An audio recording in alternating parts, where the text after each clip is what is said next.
Good morning. Welcome to my kitchen. I am about to start making a treat that is not going to be a terror to my body. I'm going to make a FlufferNutter sandwich that is low in carbs, low in fats, gluten-free, dairy-free, and I'm going to show you the process from start to finish so that you can see how to make a flour mixture or a substitute flour mixture that you can start with.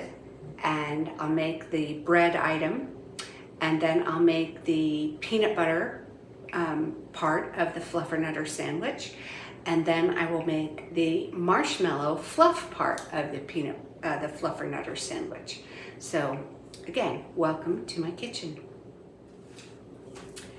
I am going to put up on the screen a chart that you'll be able to see. You can't click on it from the screen or anything. I don't know how to do that. But the image will show you that you will be able to open up the document, access the document through the description box of the video. And the document I've created is full of things like the idea of making something low carb and low fat, but with protein, so that could be the starting point of preparing a meal. And I will have the flour substitute mix that was created by Laura Sloat on that chart. It's actually on the far right column, Laura's Fabulous Baking Flour Mixture, whatever. So I'm gonna, that will be on there, and the link to my plan to eat recipe for the peanut butter mixture that I'll make will be on there, as well as a link to Coach Canada's peanut butter substitute mixture. So you could use either of those options, and then a link to the recipe for the marshmallow fluff that I'm starting with from KJ York of Joyful Life with KJ. That will be linked. All of this stuff will be accessible to you on the chart, which the chart is accessible in the description box of the YouTube video. I've got my stuff collected, and I'm going to point the camera over here so that you can watch me put together Laura Sloat's Fabulous Flour Baking Mix. I pulled out the things that I'm going to need. This is a quart-sized baggie that I'm using here. If I used a larger size baggie, these arms lift up nicely, but I don't need to raise them up. They'll stay here, and I'm going to be putting my ingredients into here. And I'm going to rest this on top because this will help me sift the ingredients. What I need to start with is a cup of oat fiber. And I will link all of the ingredients in the description box so you can see what I'm using specifically. Oat fiber, it will keep this from being, actually this doesn't need to be sifted through. Let me move this, and it's the other ingredients that have to be sifted in. This oat fiber is nice and fluffy and doesn't have any lumps in it. So I'm using a cup. This is 2 half-cup measures here. So that was the oat fiber. And I think I said it will be linked in the description box. The next thing I need is some coconut flour, and that I do want to sift in. I need 3 tablespoons. My lid is broken and cracked, but I like the shape of the container. I keep refilling the container from other brands of coconut flour I buy. I need 3 tablespoons to go in here. 2, 3. Okay, so that ingredient is there. Set that aside. And so this doesn't get weighed down, I'll just kind of encourage this through, breaking up any lumps. I suppose another way I could do it is to put it in the Vitamix and blend all the dried ingredients together, but don't think I am going to do that. All right, and then the next thing will be 3 tablespoons of ground golden flaxseed. So I buy my golden flaxseed in bulk from Sprouts, but I will have it linked online so you can see where you could get some if you don't have a Sprouts near you. And I know that this 2 tablespoon measure will grind up into 3 tablespoons of ground flaxseed. It expands once it's ground. The reason I grind it fresh is because the omega-3s in this flaxseed are fragile and they go rancid quickly. And I'm going to show you a little grinder that I use to grind this up in. So my grinder is over, I'm directionally challenged, right there. And I'll put up on the screen an easier image of the grinder for you to see.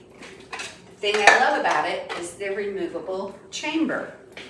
So I just dump my flaxseed into here and pop it back in the grinder and whiz it up.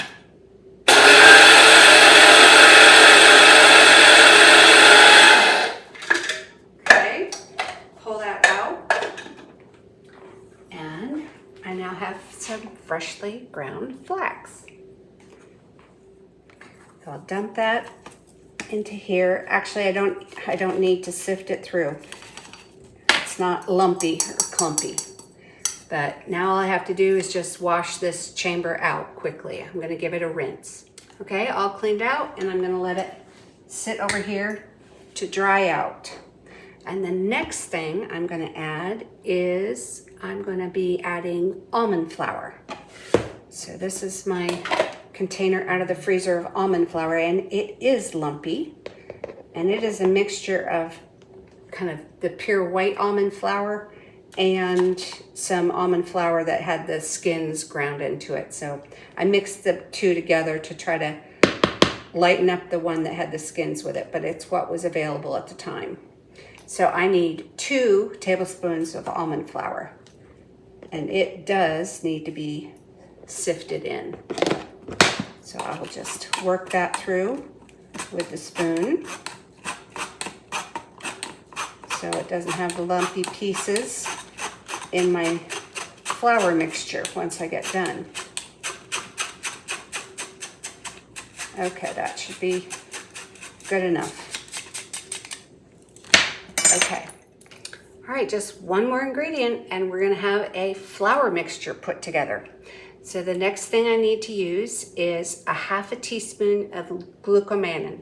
And I will put an image up on the screen to show you what the benefits of glucomannan are. It is a root that is basically all fiber, but it's great gut fiber. Really good for the insides. So I'm gonna get down my Gluki container. And in here I have a 1 teaspoon measure and a 1/4 teaspoon measure. And I'm just gonna do 2 1/4 teaspoon measures. I'm putting it into the baggie down below that you don't see on screen right now. And that is glucomannan. I call it Gluki because of the Trim Healthy Mama nickname for glucomannan, Gluki. Okay, that's all we need to put it together, and now I'll point the camera back down on it. All right, so this is the Laura Sloat's Fabulous Flour Baking Mix that she created, and it works as a 1-to-1 substitute, actually, for the Trim Healthy Mama baking mix. I probably should have left some air in here. Let me let some air back in, and then I'm just gonna shake it up nicely to mix everything. And I will show you some cookbook covers in just a second. This flour substitute mixture, while it is not a one-to-one flour substitute, it works as a one-to-one substitute. Let me let the air out now. For the Trim Healthy Mama baking blend. And this is the start of being able to make our bread. So I'm going to clarify again that this Laura Sloat's Fabulous Flour Baking Mix is not equivalent one-to-one to white flour. You can't use it that way. This is much more absorbent, a much thirstier flour. But it is an equivalent. It can be used as a substitute equivalent, measure for measure, for the Trim Healthy Mama baking blend flour substitute mixture. I said I was going to show you some cookbooks that it could be used with, and I'll point the camera back down to show you a stack of cookbooks. So these cookbooks will have recipes in them with the Trim Healthy Mama baking blend that you can use Laura Sloat's Fabulous Flour baking mix in as a substitute for that baking blend. Now this very first one here that Serena and Pearl self-published, it doesn't have the baking blend mixture in it because that hadn't come out yet. But it does have glucomannan in it, and it does have stevia, but that's about the only special ingredients that you wouldn't have from me, that you would have to worry about not having access to. So that's this cookbook. And then later on, they worked with a publisher and they came up with this Trim Healthy Mama cookbook. And this is where the baking blend first appears in some of the baked good recipes. But now I've shown you how to make Laura's Fabulous Flour baking mix. Same goes for this Trim Healthy Mama table book. And another book that the sisters published with someone.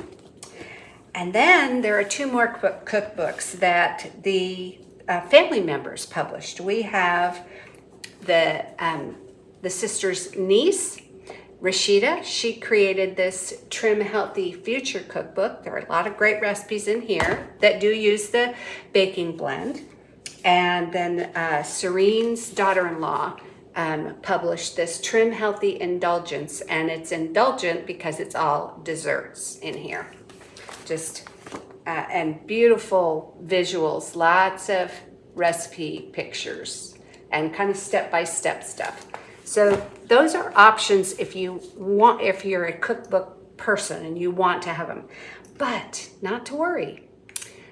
I put up that sheet at the beginning. I showed an image of my Google Sheets document that I created that has all kinds of public-facing recipes linked on it. So if you use the link in the description box, it will give you access to my Google Sheets document. And Laura Sloat's Fabulous Flour Baking Mix is one of the recipes on there. See, I've been working off my iPad reading Laura's recipe for her Fabulous Flour. And there's other baking mixes here, but I just enlarged it so I could read it, and I was working off from there as I was putting it together. I will point the camera to my iPad screen and show you step by step how to access that Google Sheet, and then how to find a recipe on there to be able to make a low-carb, low-fat, gluten-free, dairy-free bread recipe. So when you can see the link in the description box of the YouTube video, you can click it and that will open up the document for you, and then you can enlarge it. And there is the recipe that I was working on for Laura Sloat's Fabulous Flour Baking Mix, Fuel Pull. And now I'm gonna make this smaller and move over here so I can see.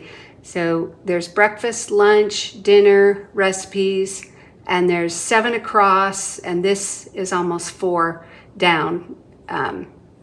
This one is snacks and desserts, sippers, drinks and shakes, fuel pulled dressings and sauces. That's very helpful for making salads that don't have a lot of fat or carbs to them, so they're low fuel salad dressings. And then down here, breads. So breads, low carb, low fat sandwich rolls, wonderful buns and dinner rolls. The substitute that Laura Sloat made that works for the no carb easy bread mix, Wonder Wraps, and I put in here YouTube video links so you can see something like Wonder Wraps being made. But what I'm going for is this Nuke Queen's Awesome Bread video. There's a video and there's a link to the recipe on the Trim Healthy Mama website. And so I'm gonna click on that and view links. No, I wanna open the link. Okay, this takes me to the Trim Healthy Mama webpage. Now, this is called Nuke Queen's Awesome Bread Mix because you can make it in the microwave. I don't like to do that. There's a video link back the other where I was that you can watch the sisters have their squabble over the microwave. Anyway, this is, I'm gonna make this bigger. I'll move it over here. It doesn't wanna go over that far. Okay, so this is the recipe that I'm going to use to make my sandwich buns, and I'm gonna bake them. When Pearl and Serene first shared this recipe, I did experiment with it in the microwave to see what it was like, but I don't like microwaved food, and I really didn't like the texture. So I baked it as a loaf, and I'm putting up on the screen a picture of one of the first things that I was so very happy to have this recipe for, eggs and toast. And it thrilled me to be able to sop up the runny yolk with the piece of bread that I had made using this recipe.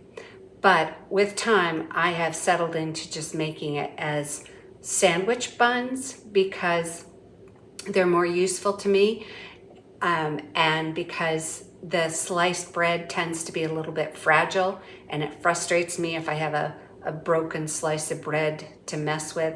So the sandwich buns are the best way for me to go, and that's what I'm going to show you in this video.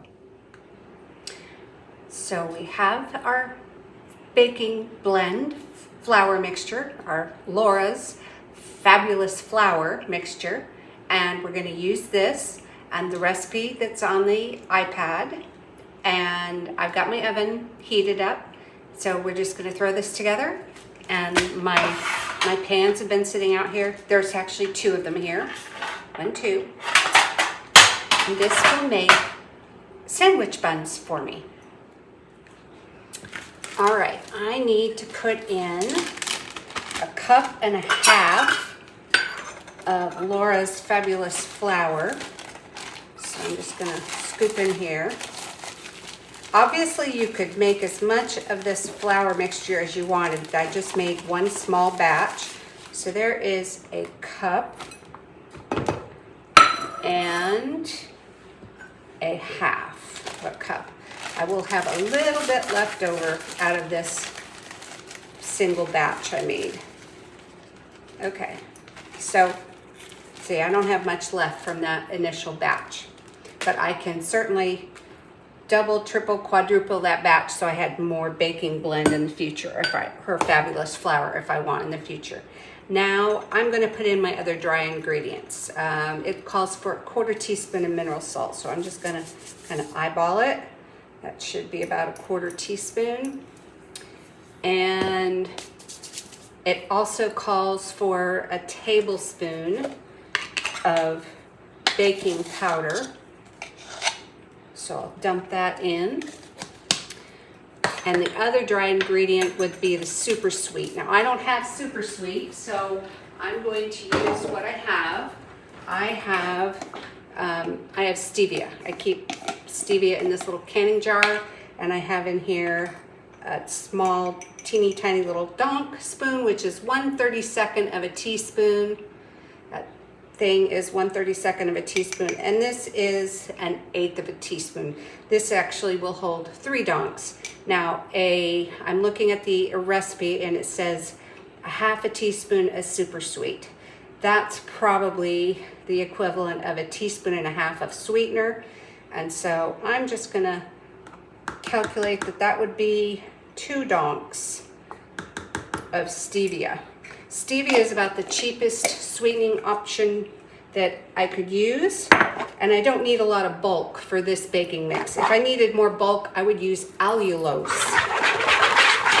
So I'm just gonna stir that together a little bit, and now all I need to do is add in my water, and I'm just gonna bring this over here for the 6 tablespoons of water. Sorry, I'm out of your sight here. I'll just tip the camera so you can see.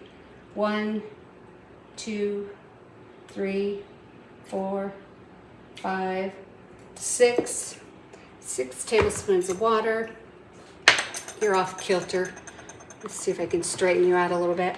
And 2 cups of egg whites, and it says carton or fresh. Well, carton is the simplest to do. So let's throw that in. And that's done, and then whisk it up. So I've got in here, I'm just making sure, baking blend, and I'm using Fabulous flour from Laura Sloat, water, egg whites, mineral salt, a sweetener, and the baking powder. So this is just going to be stirred together with a whisk.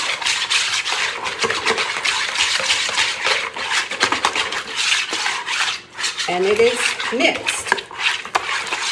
All right, now the next thing I'm going to do is I'm going to put it in my baking pans, my muffin top baking pan. So let me move things out of the way a minute. So this one batch of the bread recipe will fill these 12 wells, and I'll show you that, but I'm going to spray these quickly with a little bit of baking spray. I figured you didn't need to see that on camera, that you are capable of doing that without a demonstration.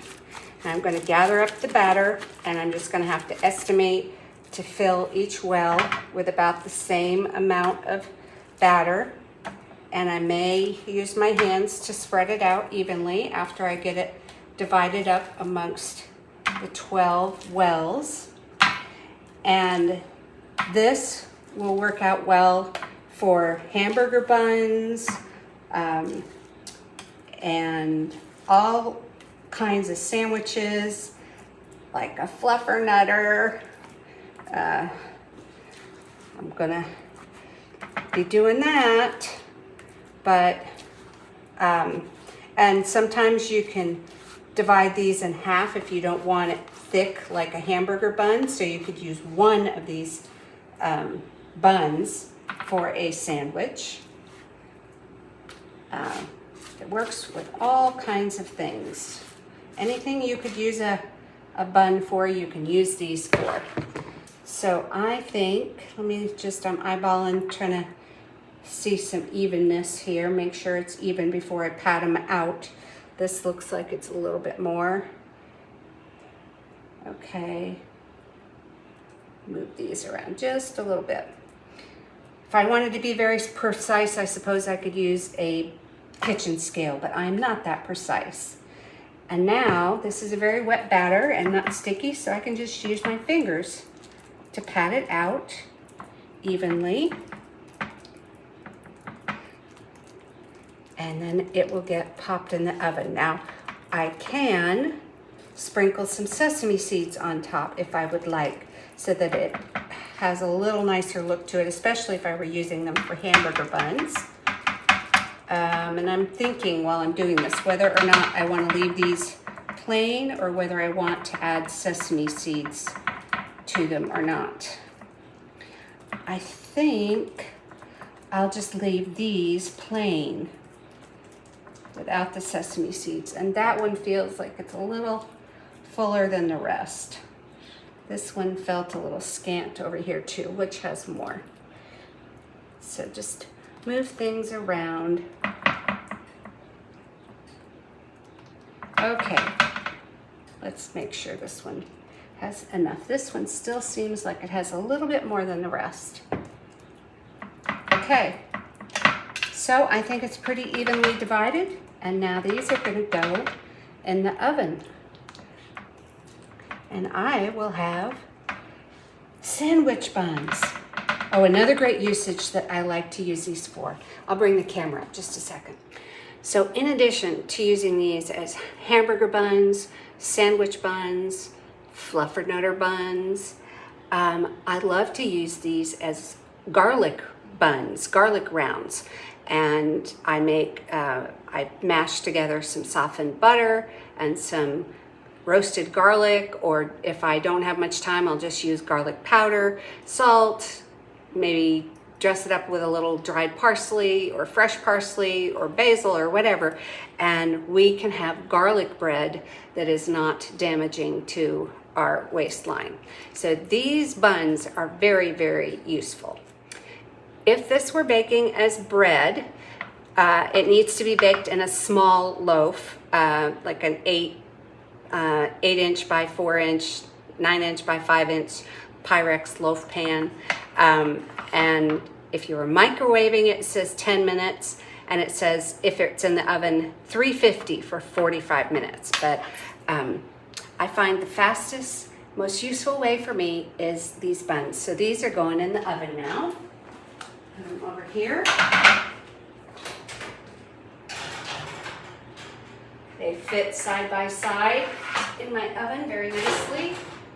I will link these muffin top pans. I've got to set the timer here. Whoops. It's set on 350, so the timer, I'm guessing it's probably going to take 15 minutes, or at least I'll check it in 15 minutes. So that's started. Sorry, I went off camera there for a minute. So we'll wait 15 minutes, and then or however long it takes for them to bake, and then I'll show them to you. I almost forgot to show you. I am taking the buns out of the oven. I've taken one pan out, and so here's the next one to come out. Okay. And I touched them to make sure that they were done. They're firmly baked. And I just need to let them cool off now. I'm so happy. Now I have sandwich buns. So I'm happy that I have the buns because now I will have sandwich bread, and I have the bread to be able to make the FlufferNutter with. I took the sandwich buns, the 12 buns that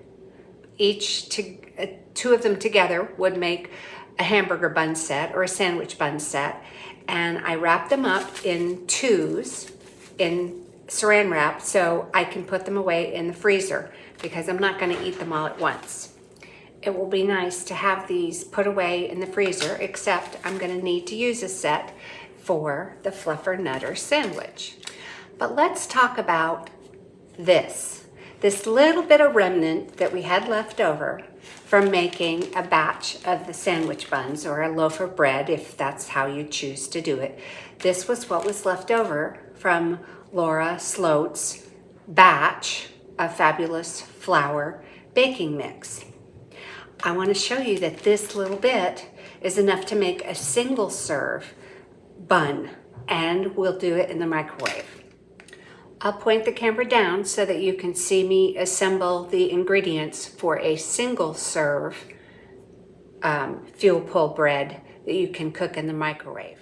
So if you're searching for the recipe on the Trim Healthy Mama Facebook page, you may find it under single serve Nut Queen bread, but a single serve takes 3 tablespoons of the baking blend, and in this case it's Laura Sloat's Fabulous Flour Baking Mix, 3 tablespoons of it.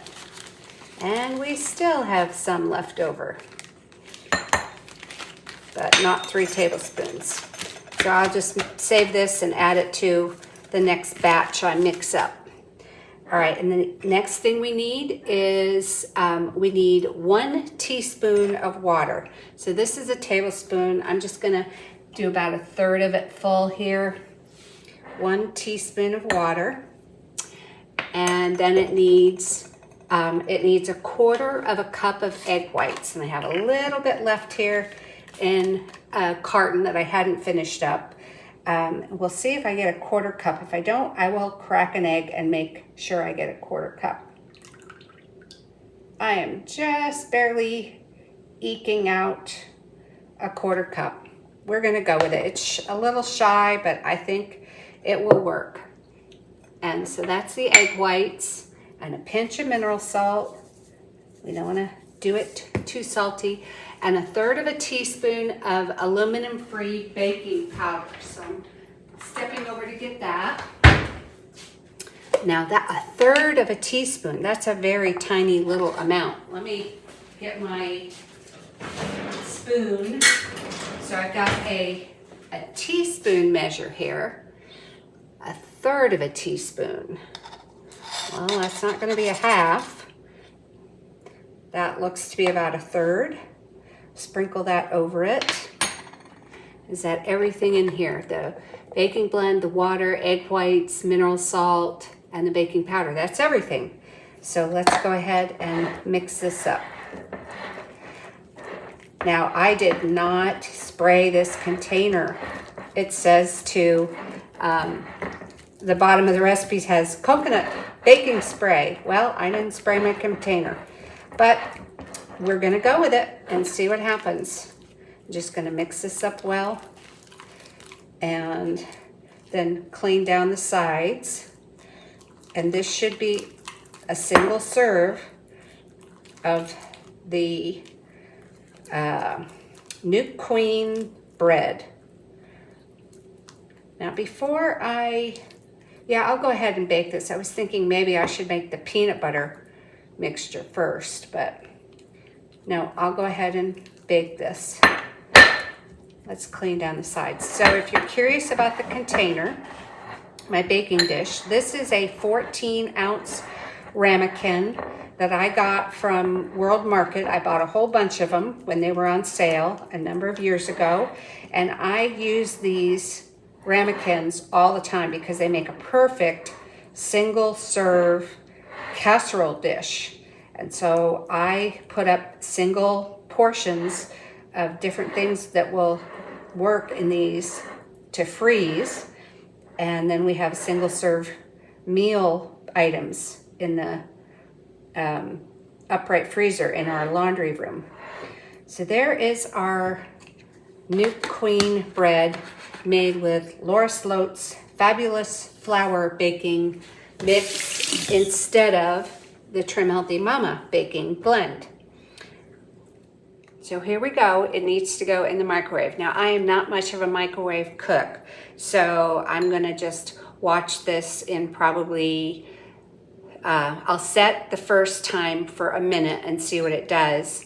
And if I need to cook it longer, I will, and then I'll show it to you.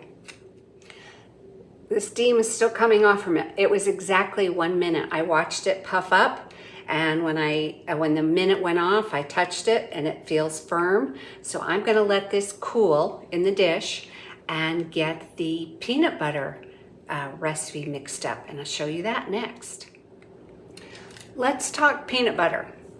I love peanut butter and I use it a lot, but sometimes I also try to use peanut flour mixed together with liquid and salt and maybe a little bit of sweetener to make a less energy dense source of peanut butter. I do keep peanut butter in the house. This is a jar of Aldi's organic creamy peanut butter that has nothing in it but organic peanuts and sea salt. And sometimes one way to pull back on the fats is just to pour off the layer of the peanut oil that has risen to the top, and then stir up your peanut butter, and you're just going to have a little denser peanut butter to work with. But to pull back more fat, you can make your own peanut butter, and I'm going to show you how to do that using a recipe created by Canada, and she's called Coach Canada, and she's named her peanut butter mixture the Real Deal Peanut Butter. I've pulled up her recipe on my iPad, and I'll be working on from this, but I will also link this recipe in the description box so you can access it. I'll put the camera down so you can see me assemble Canada's Real Deal Peanut Butter. All right, we are going to start with 1 cup of peanut flour. So I will load this up with, this is a 1/2 cup measure, so I'm going to be doing 2 of these. 1 1/2 cup, 1/2 cup, and 2 1/2 cups. There's my cup of peanut flour. And then I need a 1/2 cup of nut milk. So I'll pour that in. 1/2 cup of nut milk. And I need 2 tablespoons. She's calling for gentle sweet, but I use allulose. So I'm going to do 2 tablespoons of allulose instead of 2 tablespoons of gentle sweet. I find them pretty comparable measure for measure, but I will taste this after I get it mixed up. And if it doesn't taste sweet enough, I will add more allulose. And then I need 2 heaping tablespoons of collagen. So heaping tablespoons. Well, I guess that's about as heaping as I can get. Heaping tablespoons. I would call that a very generous 3 tablespoons of collagen. She calls for a 1/3 of a teaspoon of salt. I have a 1/2 teaspoon here, and a 1/3 is more than a 1/2. So let's make that mound up a little bit. A 1/3 teaspoon. No, yes, a 1/3 is more. Okay, and then a 1/2 teaspoon of butter or buttery coconut oil. Well, I have butter in my butter dish, so I'll put that in.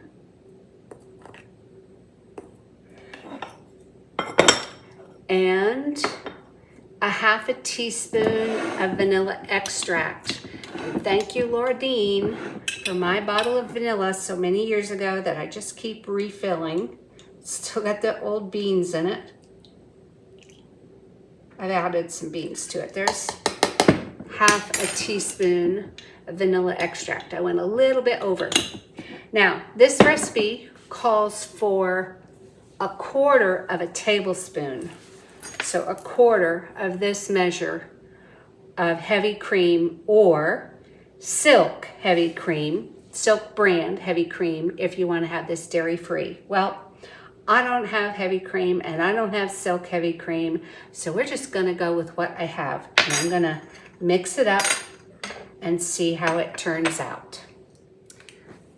I figure that a missing 1/4 tablespoon of heavy cream isn't going to be a material deal, and but we'll tell by the consistency of it when it's mixed up what I think. So this just pops on, and I start mixing it up, and we'll see what we get.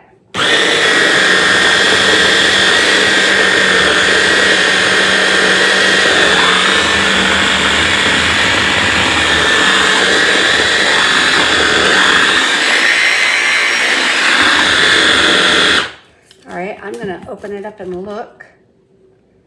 Let me get a little spatula. Let's see what I think of this stuff.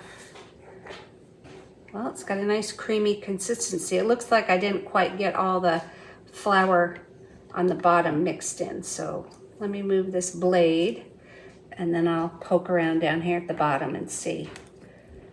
No, it's just a little bit. I think I would like this a little stiffer. So, I mean, it's peanut butter consistency, but a little bit thin. Let me taste it, see what I think.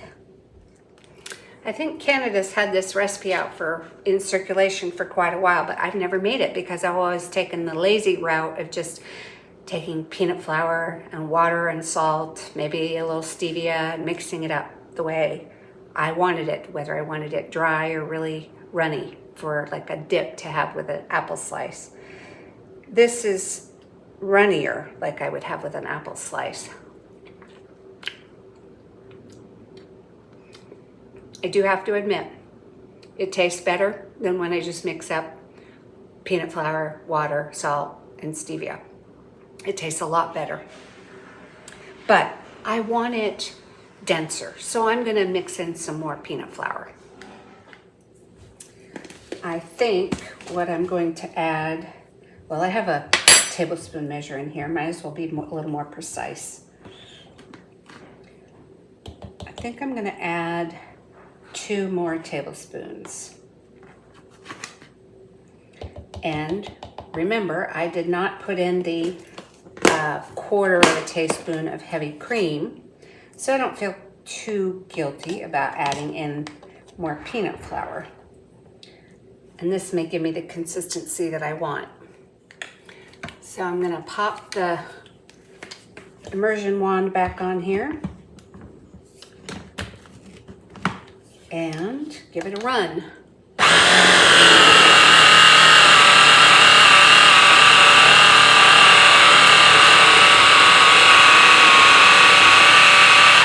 You can hear the motor running a little bit harder. Oh, I like that. Look at that, definitely a denser product. Okay, this is gonna make me happy. Yes, I like that. And once that's refrigerated, that's gonna be even thicker. Okay, this is gonna make me very happy. So I am very pleased with Coach Canada's Real Deal peanut butter. And now I'm gonna transfer it from here into a jelly jar and be right back. Well, there I go.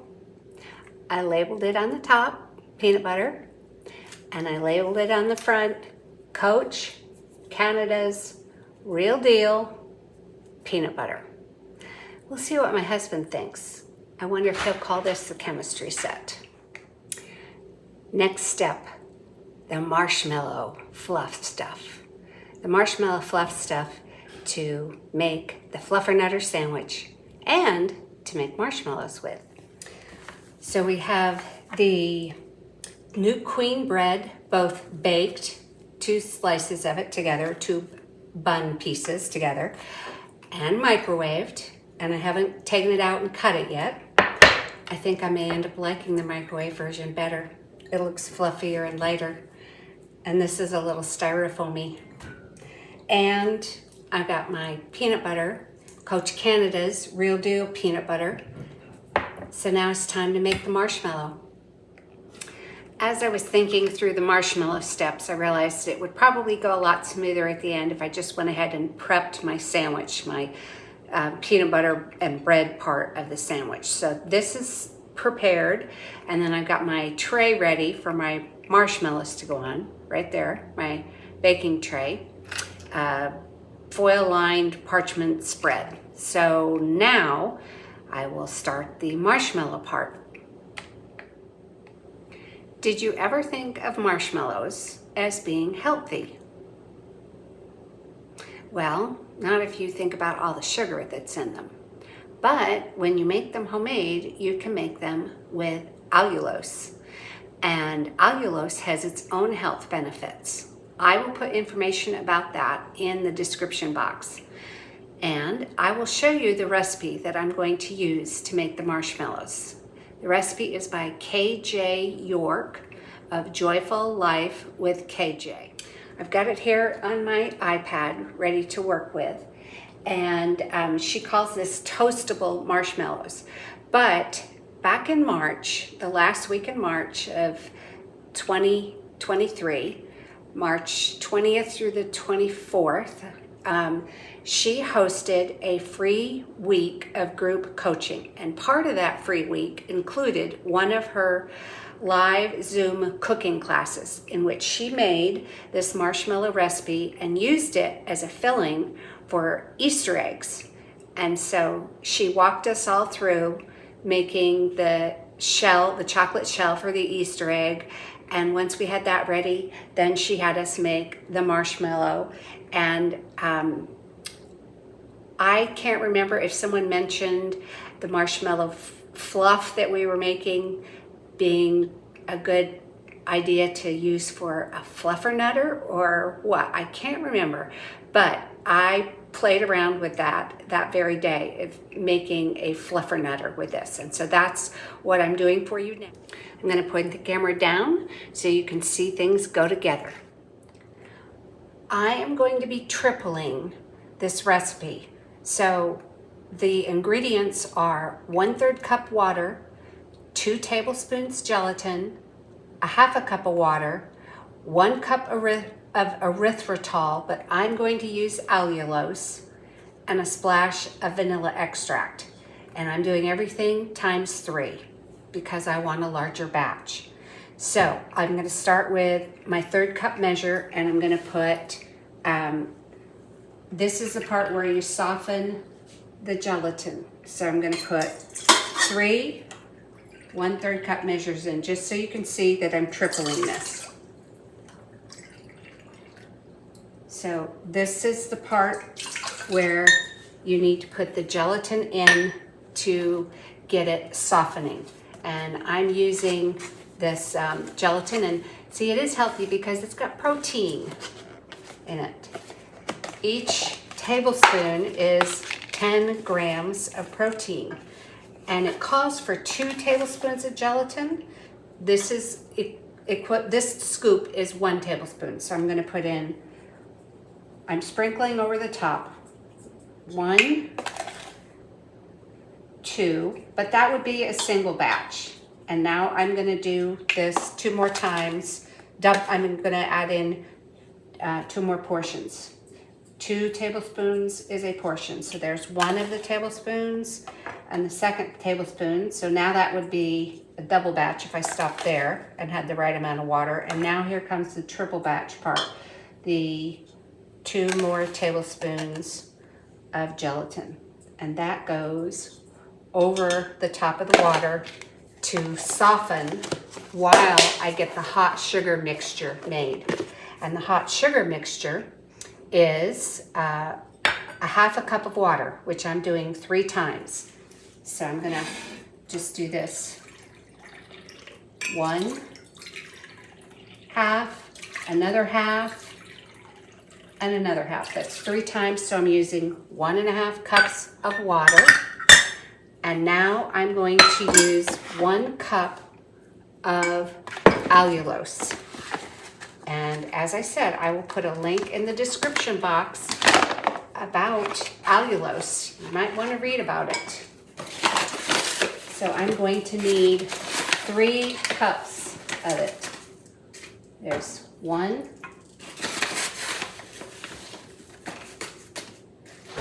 2,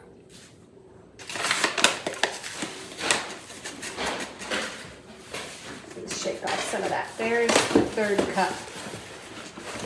Okay, so this sugar water mixture is going to now be heated up and brought to a simmer, because this is going to be drizzled into this when the sugar water is ready. I'm going to put the whisk on and have that ready for when the sugar water is hot and ready to drizzle into here. Okay, now for cooking this sugar mixture or sweetener and water mixture. And I've got a wooden spoon here. I'll just kind of stir this together to start dissolving it.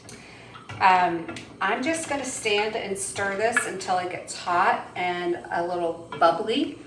And the directions say that it has to be about 200 degrees. So, you know what I can do? I can get out a thermometer. I have a Pampered Chef thermometer, so I can actually check my temperature and verify. Let me pull that open and turn it on. And just have that sitting there ready to go. Let's check the temperature on this. It says, okay, we're reaching, yeah, I think we've almost got the 200 degrees. So what I'm gonna look for are little bubbles, basically. I'm gonna wait to see it get bubbly. Let's get on with making the marshmallow. So I have a very hot, syrupy mixture here with allulose and water, and I'm supposed to drizzle it into here while running this. So let's start this thing slowly going. The gelatin in here has kind of sucked up the water. It almost looks like applesauce in a way. So I'm going to start this slowly.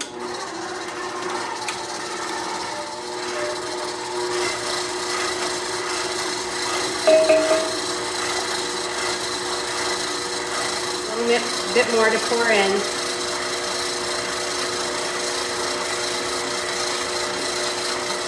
Okay, that's it. Now, I'm going to crank this up. Let me look at the directions too.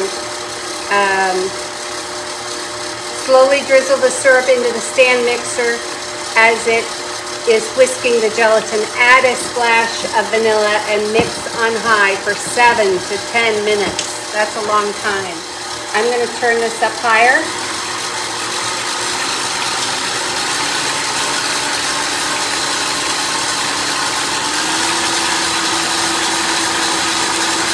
A little splashy. I'm going to turn it down a little. Okay, this is I'm going to do a tablespoon of the vanilla.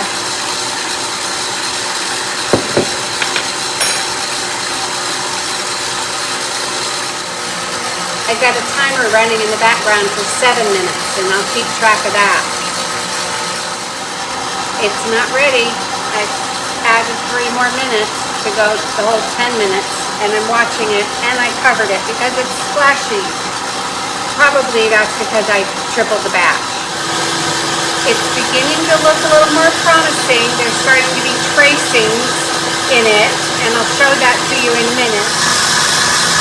It's starting to show tracings in there, but I need it to get further along and start to pull away from the edges of the bowl.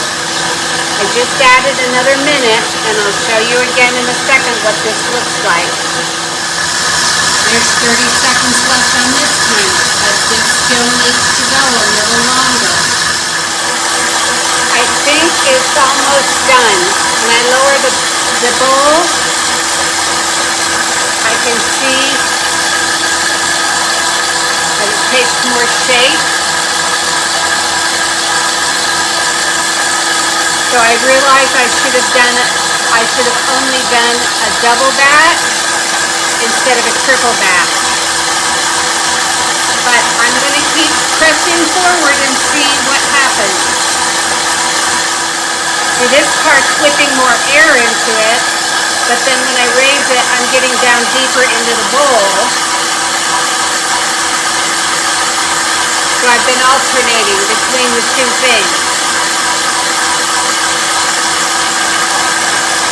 Definitely it would have been better to do just 2 batches, a double batch, not a triple. I'm going to check it with a spoon and see the consistency. No, that's not clever. Let's check it with a spoon without it running. Okay, so it's held its firmness. I think I'm almost there. Because I don't want to overbeat it. I think it may be there. All right, I'm going to rinse my sugary fingers off here. And I'm going to quickly put some dollops on the sandwich. I'm going to let those firm up, and this is going over to the cookie sheet. All right, let's spread this out onto the cookie sheet. That looks very appealing.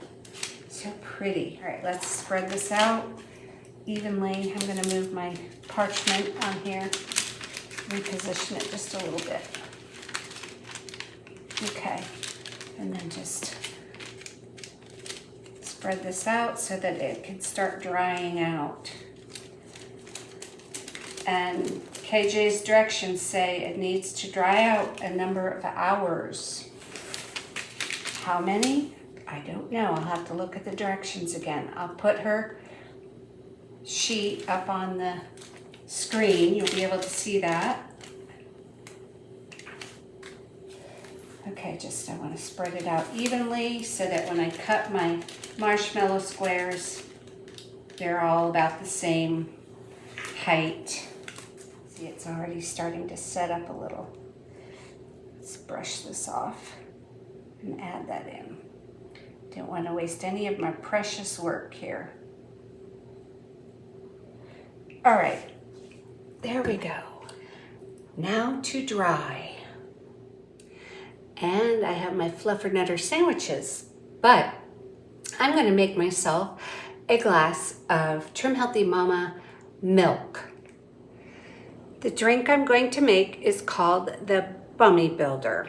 I know that's a strange thing, but it's a protein drink that was created to use after the Trim Healthy Mama work-ins, which are a set of 8 different 20-minute exercise routines that are really good for building the core and strength and balance. They're just a really well-balanced set of exercise routines.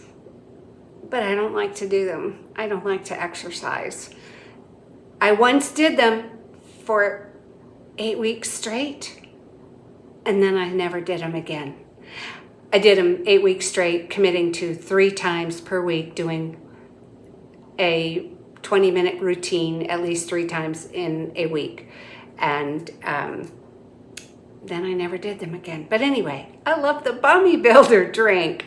To me, it reminds me of a frosty, milky drink. So I'm gonna put that together and let you see that. And then I'm gonna sit down and enjoy my hard work, my FlufferNutter sandwich. That is a fuel pull. It's got protein in it, but it doesn't have fats or carbs, much to speak of, that will provide energy. The energy is being pulled from my body. Fuel pulls are the recipes I think of as munching on the muffin top. So you'll be able to see the recipe on the screen, and I'm working off from the recipe here on my iPad. I'm gonna need half a cup of water. So I'll just go over to the fridge here and get roughly a half a cup of water. Let's see, did I do it? Not bad. Okay, so half a cup of water, and then I need a scoop of whey protein powder. I'll throw that in. And then I need a pinch of mineral salt. So there's a pinch. And I need either half a teaspoon of extra virgin coconut oil or half a teaspoon of MCT oil. So I'm going to use the MCT oil. It's just going to be a fast squirt. There. Okay, and then an optional 1/8 of a teaspoon of glucomannan, glucose. That helps give it some thickness and some substance. And I have 1/4 of a teaspoon, and that's what I'm going to use because I know I almost always use extra glucomannan when I'm making something. A generous squirt of vanilla extract. Well, I don't have a squirting bottle. I have this from my friend Laura Dean. Let's do a little bit more. Okay, so there's the vanilla extract, and then it calls for a teaspoon of super sweet. Well, I don't have super sweet. I'm just going to use my stevia. And a teaspoon of super sweet, I would say, would be about 2 or 3. I'll start with 2 donks of stevia, and if it's not sweet enough, well, I'll add some more. So now I pull out my Vitamix base, set that on here, start blending this. Let's just give it a start, and then I'm going to have to add ice cubes. Turn this on.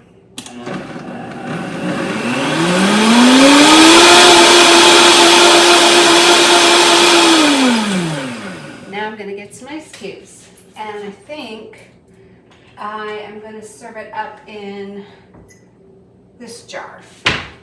So, get some ice cubes here. That ought to do it. Let's dump those in and give it another blend. That's all it is, except I will taste it before I commit it to the jar.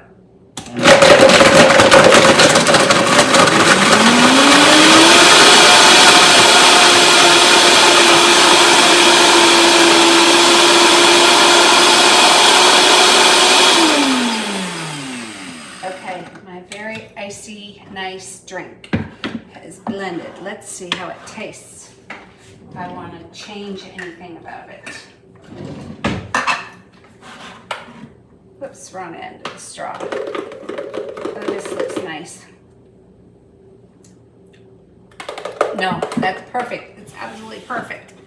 All right, so pour it into the jar. Nice icy drink to go with my FlufferNutter sandwich.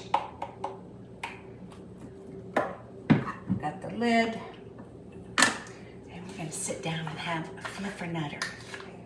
Here are my 2 sandwiches because I did 2 different breads, and I'm going to compare them and give my response to them. But I'm already leaning towards the one that was done in the microwave, the bread that was done in the microwave, even though I don't typically like to use microwave. I just think it looks better, and I think it's going to be more enjoyable. And then I have my Bunny Builder drink. This is a protein-packed drink. These sandwiches have protein in them too, because the bread is made with egg white, and then the peanut butter is made with peanut flour. The fat is pulled way, way back, so there's not a lot of fat there. The egg white, not the egg white, the marshmallow fluff is made with gelatin, and that has protein in it. So all of this is protein related. Now, I would really serve myself best if I would go ahead and eat some raw veggies first, like a raw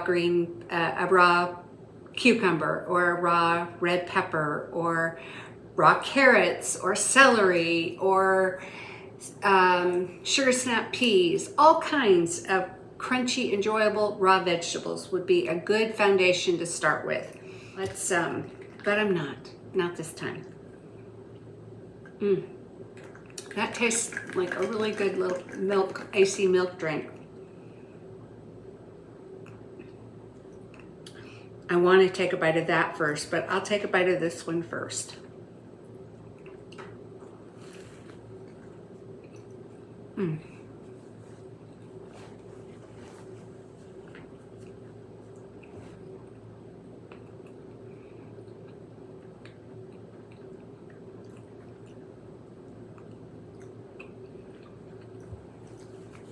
It's enjoyable. But I think that one's going to be better. I just think the microwave bread is going to be lighter. And it looks prettier.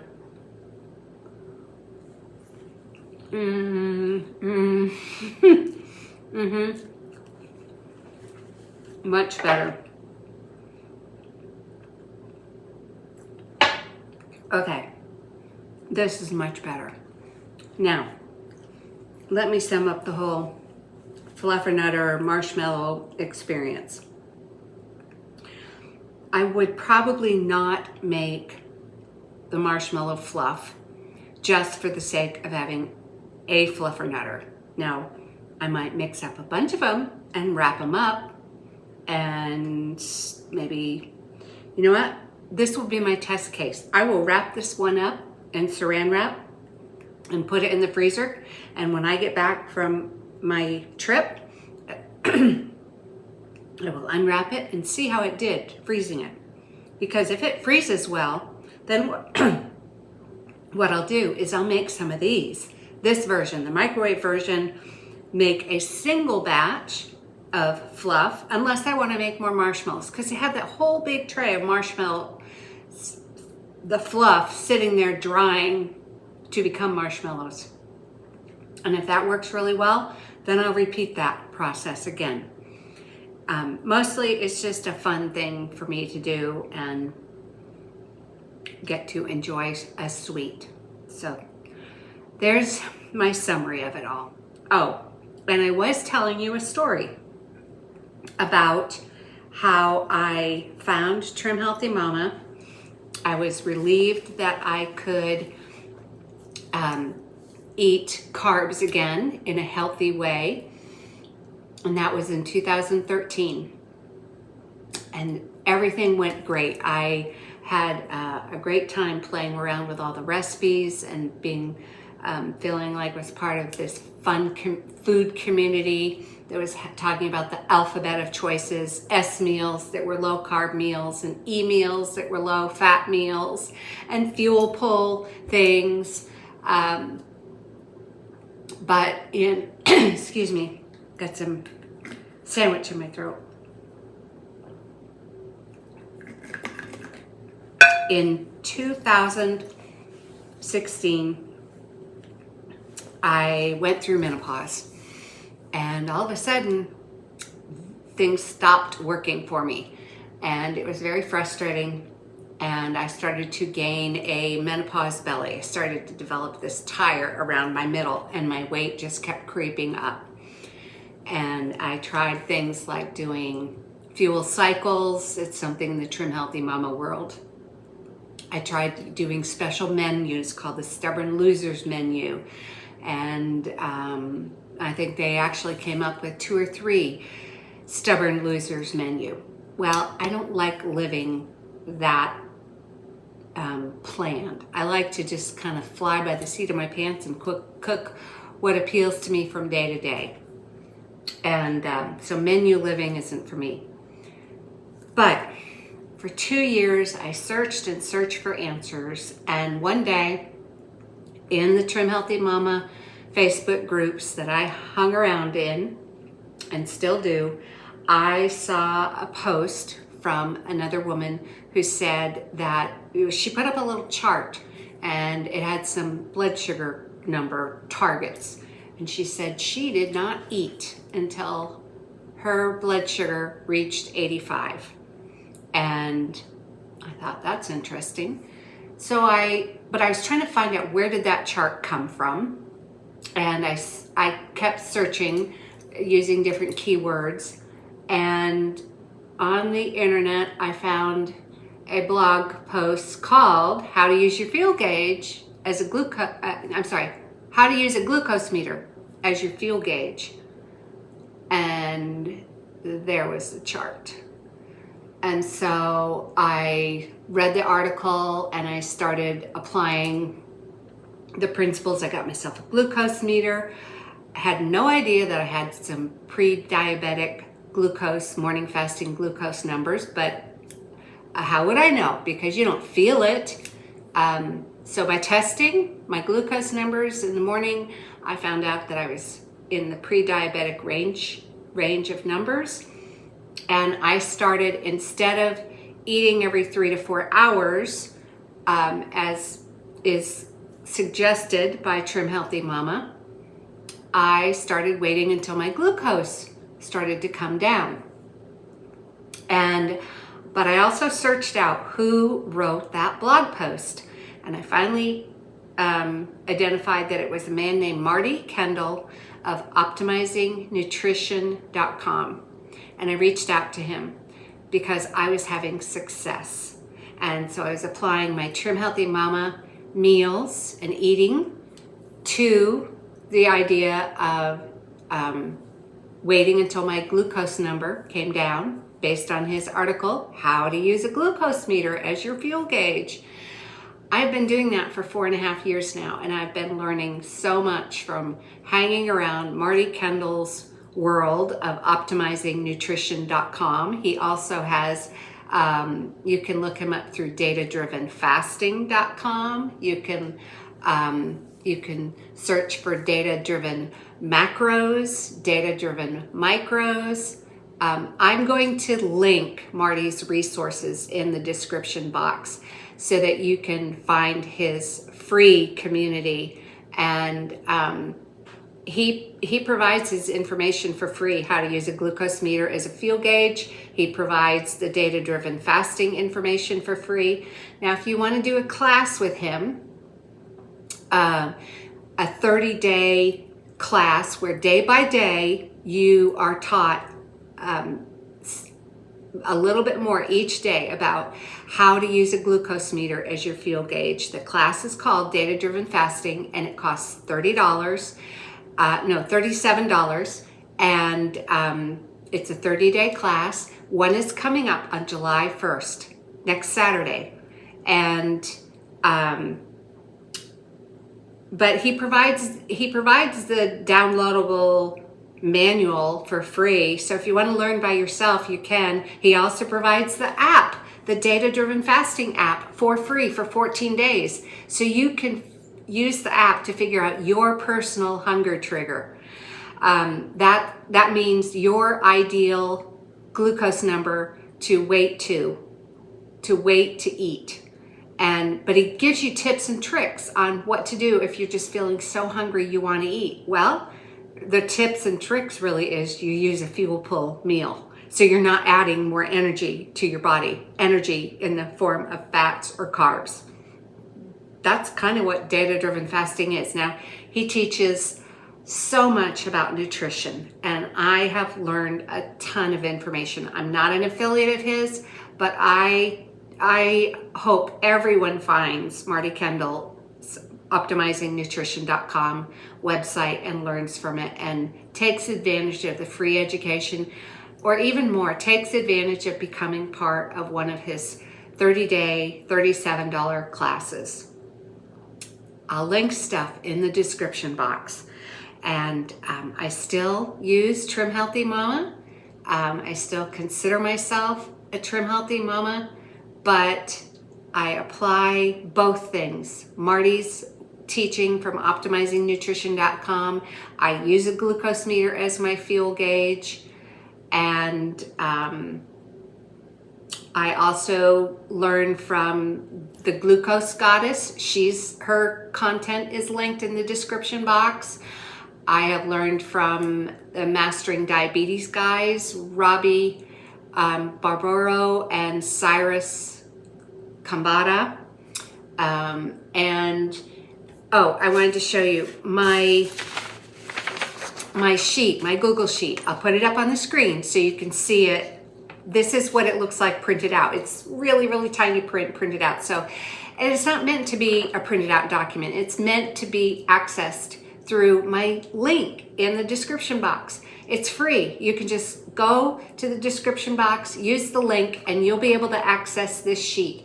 And all of these things are talked about up here in the top of the sheet. And then all kinds of fuel pull recipes are here for, breakfast, lunch, dinner, snacks and drinks, sippers, snacks and desserts, sippers, drinks and shakes, fuel pulled salad dressings. Those are really helpful because then you can have a salad without adding a whole bunch of calories to it. And breads like this. I'm drawing a blank just a second. This Nuke Queen bread. Now I made the Nuke Queen bread by using Laura Sloat's fabulous flour baking mix that's up here. So you can find that up here, you can follow the ingredients for it, and then down here, the recipe for the Nuke Queen bread that I do recommend the nuked one, sorry, the microwaved one. That recipe's down here. So I'm trying to make it easy on you that you can use this sheet to do blood glucose friendly foods. And I tell you, start with veggies and focus on protein and nutrients. And then if your glucose is close enough to your ideal glucose number, go ahead and add some fuel, add some fats, or add some carbs. But anyway, there you go. This is really good. This is really good. You know what? By using this microwaved bread, this truly is a FlufferNutter. It's fluffy. It's fluffy and it's sweet and it's peanut buttery. This is really good. I'm so glad I did this.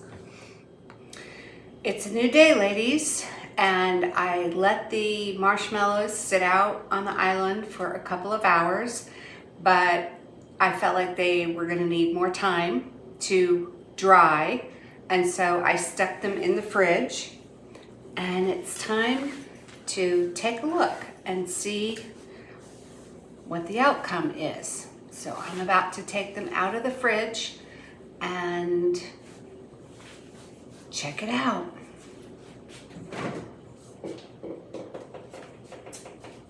Okay, pull them out.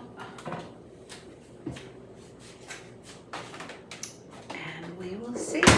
I will point the camera down so you can see as I move around on the sheet, check the texture and stuff. I boiled some water and put that in a jar here in case I need to dip my knife if I'm cutting the marshmallow and it gets sticky on the knife and starts to tear the marshmallow. I don't want that to happen, so thus I have this hot water here.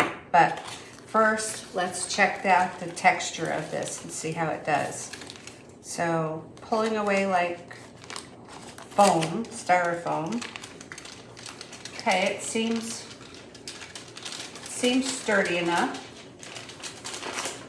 I think I will lay this out on the counter instead of having to deal with the edges of the pan. Okay, this is now just sitting on the parchment paper, and it is pretty sturdy. I'm impressed. So let me make my first cut of marshmallow and see what that's like. I'm going to sacrifice a little of the edges so I have a nice clean cut. Yep, I think the hot water was a good idea because I feel it getting sticky partway through. Interesting. Okay, so I have a pretty firm substance here, and I'm going to figure out what to do with this stuff.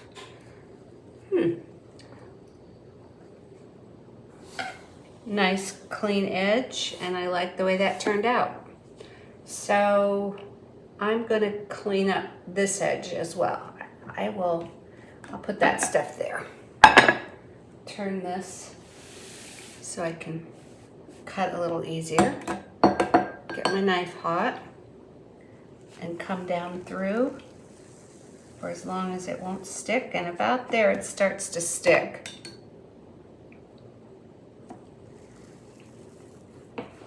Let that get hot for a second. Okay.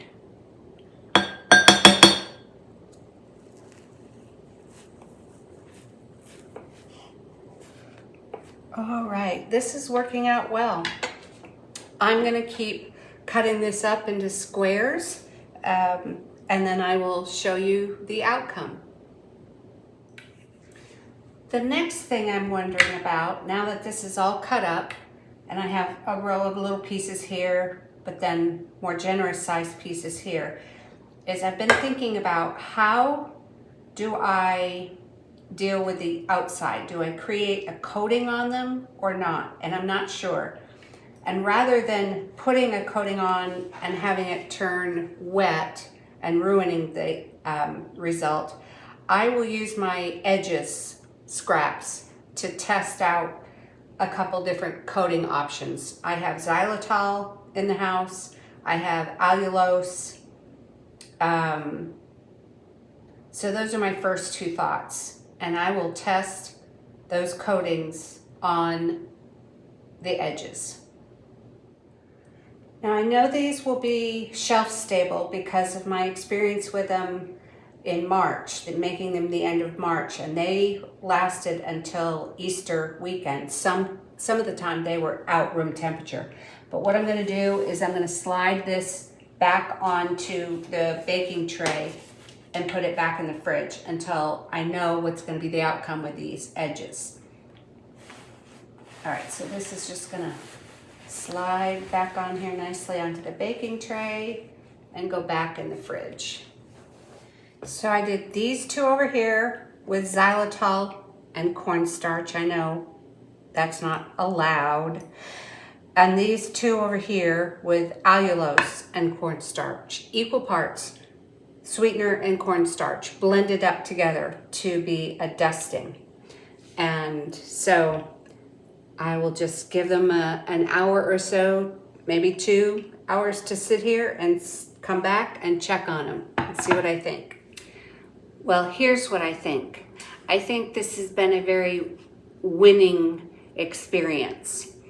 The samples that I had on the plate, they didn't get weepy or wet with the coating on them. Both the xylitol and the allulose mixed in equal parts with the cornstarch worked very well. And so I went ahead and I dusted all of these, both sides, and I tried to toast one, but they're still too fresh, so it melted more than it toasted.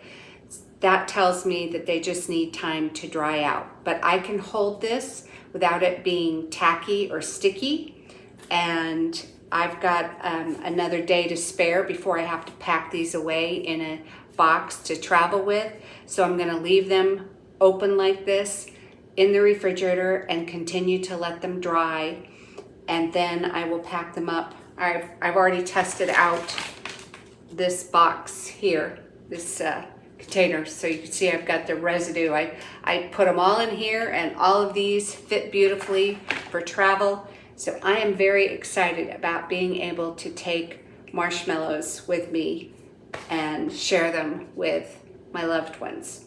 And I've already determined that I will make the marshmallow again in a double batch, not a triple batch, and I will make up a bunch of FlufferNutter sandwiches because I did put that other sandwich in the freezer and it froze overnight, and I tested it today and it was perfectly fine when I thawed it out. So I'm going to make a whole batch of FlufferNutter sandwiches by using Laura Sloat's fabulous flour as my ingredient to substitute for the THM baking blend in the Nuke Queen bread recipe. I'll make a bunch of the 14-inch ramekins, microwaved 1 minute at a time, slice them in half, fill them with Coach Canada's real deal peanut butter and marshmallow fluff, wrap them up and freeze them, and then I will, whatever's left over from the marshmallow fluff, I will use to make marshmallows. So I'm definitely going to do this again. It was worth my time and effort.